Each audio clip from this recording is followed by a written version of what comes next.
अस्सलाम वालेकुम everyone, welcome back to JK study point. I hope you all are doing good. आज की video में हम डिस्कस करने वाले हैं JK BOPEE BSc nursing biology के most important previous year questions. ये क्वेश्चंस बहुत ही इंपॉर्टेंट हैं क्योंकि इनमें से डायरेक्ट या सिमिलर क्वेश्चंस एग्जाम में आने के चांसेस होते हैं। तो वीडियो को लास्ट तक ज़रूर देखना और साथ ही साथ रिवाइज करते रहना। तो चलिए स्टार्ट करते हैं। Which type of epithelium tissue is made of a single thin layer of flattened cells with irregular boundaries? इनमें से कौन सा एक epithelium tissue है जो बना हुआ है single thin layer of flattened cells with irregular boundaries? Simple cuboidal epithelium, simple columnar epithelium, simple squamous epithelium और ciliated columnar epithelium। इसका जो करेक्ट ऑप्शन है वो है option C, simple squamous epithelium. ये जो सिंपल स्क्वामस एपिथीलियम की cells होती हैं एकदम पतली और फ्लैटन सेल्स होती है और ये सेल्स डिफ्यूजन के लिए बेस्ट रहती हैं। फॉर एग्जांपल ये हमारी लंग्स, हमारे एल्वियोलाई में प्रेजेंट होती हैं जहाँ पे ऑक्सीजन एक्सचेंज होता है। तो इसका जो करेक्ट ऑप्शन है वो है simple squamous epithelium. Acid rain is caused by a chemical reaction that begins when compounds like acid rain तब बनता है जब एक केमिकल रिएक्शन होती है और वो केमिकल रिएक्शन कब होती है जब दो कंपाउंड्स मिलते हैं एक दूसरे के साथ। और वो दो कंपाउंड्स कौन है? Carbon monoxide and oxygen are released into the air, sulphur dioxide and nitrogen oxides are released into the air, carbon dioxide and hydrogen are released into the air, ammonia and hydrogen are released into the air. तो इसका जो correct option है वो है option B, sulphur dioxide and nitrogen oxides. ये दो gases जब हमारी व्हीकल्स या हमारी इंडस्ट्रीज से निकलती हैं ये जाती हैं एयर में प्रेजेंट होते हैं वाटर वेपर्स और उन्हीं के साथ ये रिएक्ट करके H2SO4 एंड HNO3 बनाते हैं और यही एक्ट करते हैं as acid rain. So the correct option is option B. Pollen grains are generally spherical, measuring about 25 to 50 micrometers in diameter. Pollen grains जो है इनकी शेप जनरली स्फेरिकल होती है और इनका जो डायमीटर होता है वो अबाउट 25 to 50 माइक्रोमीटर्स होता है। The hard outer layer is called the exine made up of. इसकी जो आउटर लेयर है ये हार्ड होती है और इसको हम एक्साइन कहते हैं और ये एक्साइन किस चीज़ से बनी होती है? पैक्टिन, सेल्यूलोज, स्पोरोपोलानिन और काइटिन। इसका जो करेक्ट ऑप्शन है वो है ऑप्शन सी, स्पोरोपोलानिन। स्पोरोपोलिन जो है ये दुनिया का सबसे रेजिस्टेंट ऑर्गेनिक मटेरियल है। कोई भी एंजाइम, किसी भी एंजाइम को हम नहीं जानते हैं आज तक या कोई भी harsh condition, environmental harsh condition से ये बच जाता है, ये कोप करता है। ठीक है, ये बहुत ही रेजिस्टेंट मटेरियल होता है। इसीलिए हम पोलन ग्रेन्स को मिलियंस ऑफ ईयर्स तक सेफ रख सकते हैं पोलन बैंक में। सो इसका जो करेक्ट ऑप्शन है वो है sporopollenin. In a cell rough endoplasmic reticulum are involved in. एक सेल में जो एंडोप्लाज्मिक रेटिकुलम होता है ये दो टाइप्स का होता है, smooth endoplasmic reticulum and rough endoplasmic reticulum. Rough endoplasmic reticulum को हम रफ क्यों कहते हैं? क्योंकि इसके सरफेस पे राइबोसोम्स प्रेजेंट होते हैं और जो राइबोसोम्स हैं आप सबको पता है इनका काम क्या है, वो है प्रोटीन सिंथेसिस। तो जहाँ पे राइबोसोम्स प्रेजेंट होंगे डेफिनेटली वहाँ पे प्रोटीन सिंथेसिस होगी। तो जो रफ एंडोप्लाज्मिक रेटिकुलम का काम है एक सेल में वो क्या है? वो है protein synthesis. So the correct option is option A.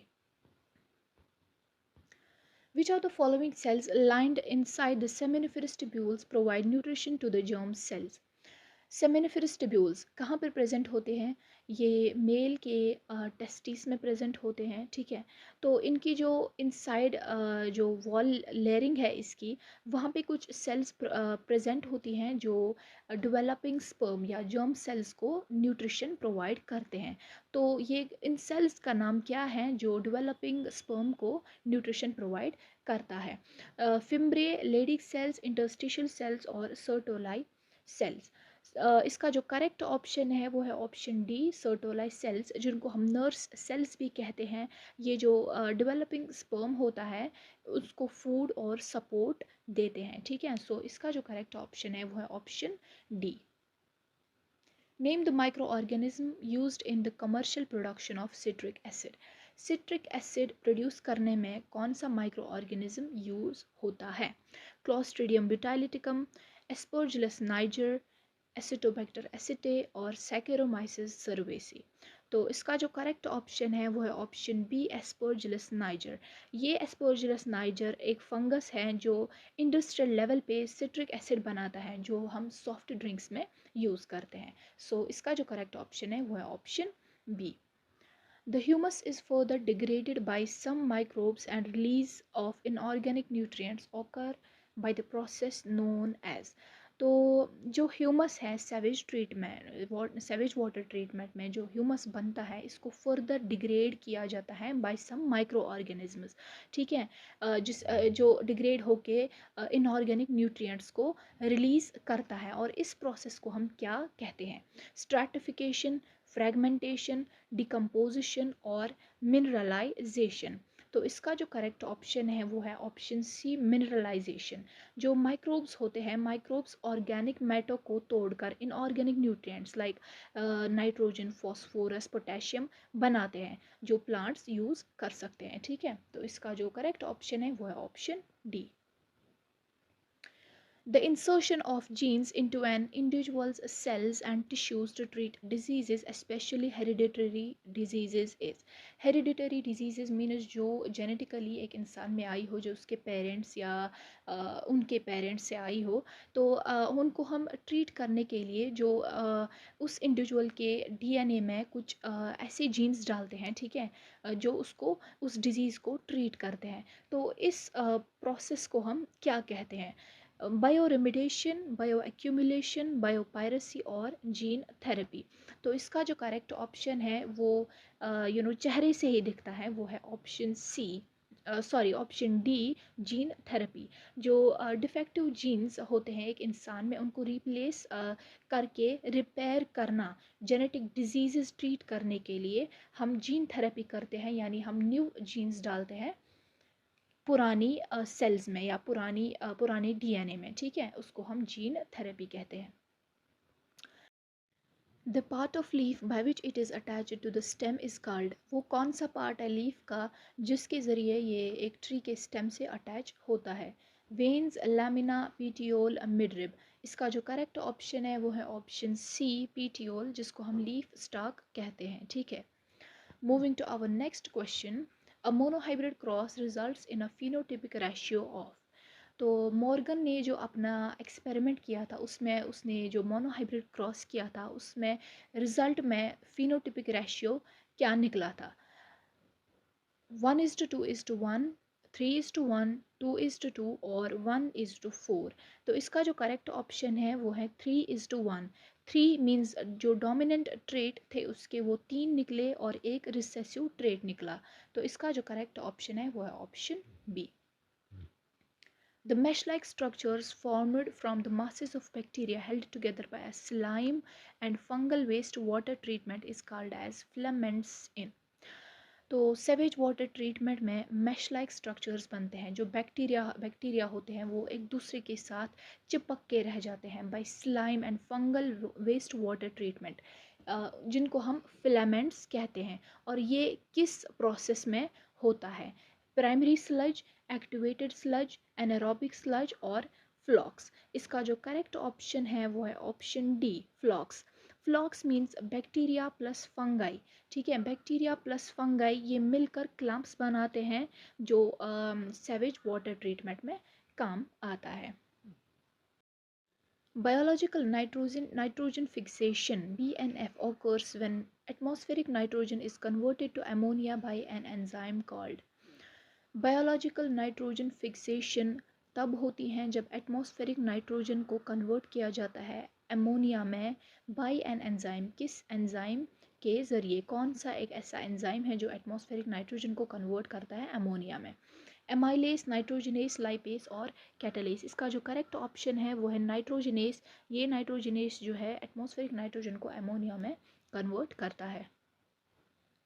BT toxin is produced by a bacterium. BT toxin को कौन सा बैक्टीरियम प्रोड्यूस करता है? Monascus purpureus, Aspergillus niger, Trichoderma polysporum और बैसिलस थ्यूरेनजेनेसिस। इसका जो करेक्ट ऑप्शन है वो है ऑप्शन डी, बैसिलस थ्यूरेनजेनेसिस। ये इंसेक्ट किलर टॉक्सिन बनाता है जो बीटी टॉक्सिन में सॉरी बीटी कॉटन में यूज़ होता है। बीटी का मतलब ही है बैसिलस thuringiensis, सो इसका जो करेक्ट ऑप्शन है वो है option D. The position of the youngest floral bud in acropetal succession of an inflorescence is। पहले हम समझते हैं एक्रोपीटल सक्सेशन क्या होता है। एक्रोपीटल सक्सेशन होता है जिसमें जिस प्लांट में जो ओल्ड मैच्योर फ्लावर होता है वो बेस पे होता है यानी प्रॉक्सिमल साइड से, और जो young flowers new new flowers बनते हैं वो टॉप पे बनते हैं यानी डिस्टल पार्ट पे बनते हैं। तो ये बोल रहे हैं कि यंगेस्ट फ्लोरल बड एक्रोपीटल सक्सेशन में यंगेस्ट फ्लोरल बड की पोजीशन क्या है। मैंने आपको अभी अभी बोला जो यंग फ्लावर हैं वो टॉप पार्ट पे बनता है या जिसको हम डिस्टल कहते हैं। तो इसका जो करेक्ट ऑप्शन है वो है ऑप्शन ए डिस्टल। ठीक है, moving to our next question, plant cells are connected and communicate with each other via। Plant cells जो होती है एक प्लांट में वो कनेक्ट होती है एक दूसरे के साथ कम्युनिकेट करती हैं through desmosomes, tight junctions, gap junctions और प्लाज्मोडेस्मेटा। इसका जो करेक्ट ऑप्शन है वो है ऑप्शन डी प्लाज्मोडेस्मेटा। ये माइक्रोस्कोपिक चैनल्स हैं जो सेल्स के बीच कम्युनिकेट करवाता है। ठीक है, तो इसका ऑप्शन है option D. The primary carbon dioxide acceptor in Hatch and Slack pathway is। respiration में जो Hatch and Slack pathway दिया हुआ है उसका जो उसमें जो प्राइमरी कार्बन डाइऑक्साइड एक्सेप्टर हैं वो कौन है। मैलेट, सक्सिनेट, पायरुविक एसिड और फॉस्फोइनॉल पायरुवेट। इसका जो करेक्ट ऑप्शन है वो है फॉस्फोइनॉल पायरुवेट, पीईपी।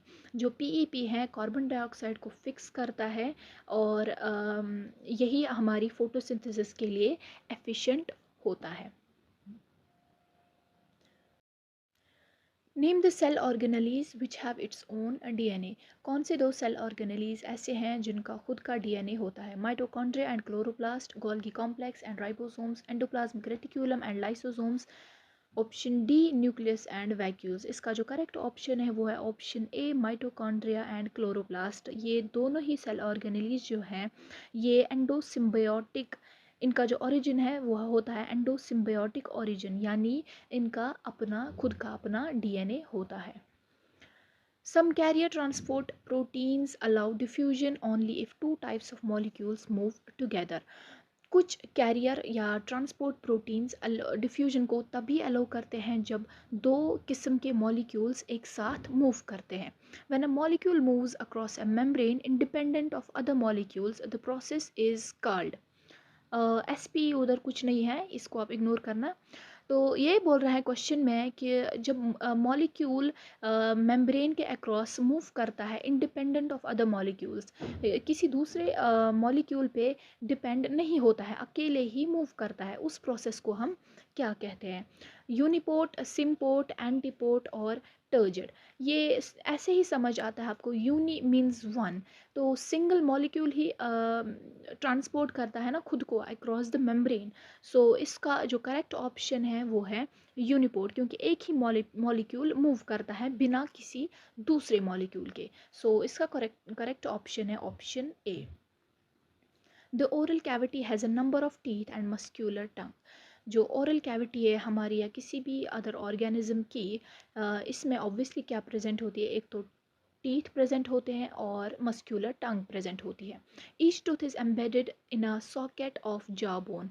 हर कोई जो टूथ होता है, हर कोई दांत एक जॉ बोन के सॉकेट में बंद होता है। This type of attachment is called. इस अटैचमेंट को हम क्या कहते हैं। पैपिले, थीकोडोंट, डाइफियोडोंट और मैस्टिकेशन। इसका जो करेक्ट ऑप्शन है वो है ऑप्शन बी थीकोडोंट, जो टीथ सॉकेट्स में फिक्स्ड होते हैं ह्यूमंस में। ठीक है, तो इसका करेक्ट ऑप्शन है बी।